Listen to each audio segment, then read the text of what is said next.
తెలంగాణలో ఇప్పుడు ఎమ్మెల్సీ కవిత కొత్త పార్టీ పెడుతుందా లేదా? ఆ పార్టీ ఎలా ఉంటుంది? ఏంటిది? ఎప్పుడు విడిపోతుంది? అని చెప్పని న్యూస్ ఛానల్ మొత్తం హైప్ చేస్తున్నాయి. అయితే వాస్తవానికి కేసీఆర్ గారు బతుకున్నంత వరకు నాకు తెలిసి ఎవరు కూడా అలాంటి దుస్సాహసం చేయరు. బీఆర్ఎస్ పార్టీ ఒకవేళ చీలిపోవాలన్నా ఏదైనా కూడా అది కేసీఆర్ తర్వాతే. ఒకవేళ వాళ్ళు గనక కవిత గనక కొత్త పార్టీ పెట్టాలనుకుంటే ఆల్రెడీ తనకు కేస్ స్టడీ ఉంది.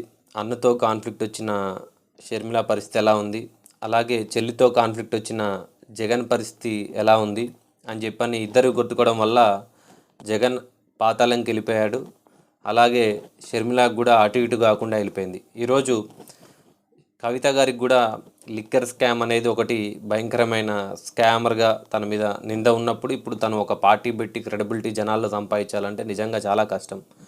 సో ఖచ్చితంగా దీన్ని కేసీఆర్ గారు ఓ, పరిష్కరించే విధంగా కూడా పిలిచి మాట్లాడి దీన్ని సర్దుబాటు చేస్తే ఏంటంటే వాళ్ళిద్దరికీ కూడా చాలా మంచిది. అలా కాకుండా ఇలా విడిపోయే విధంగానే రోజు రోజుకి వెళ్తే కనుక ఈ విషయం ఖచ్చితంగా తెలంగాణలో బీజేపీ పార్టీకి ఎదగడానికి మంచి స్కోప్ ఉంటుంది. దీనికి అనువైన సమయంగా ఉపయోగించుకొని బీజేపీ పార్టీ కూడా గ్రో అవ్వాలని చెప్పని, అలాగే తెలంగాణలో కూడా ఒక కూటమిలాగా ఫామ్ అయితే ఖచ్చితంగా నెక్స్ట్ రాబోయే రోజుల్లో ఇక్కడ కూడా కూటమి అధికారంలో వచ్చే అవకాశం ఉంటుంది.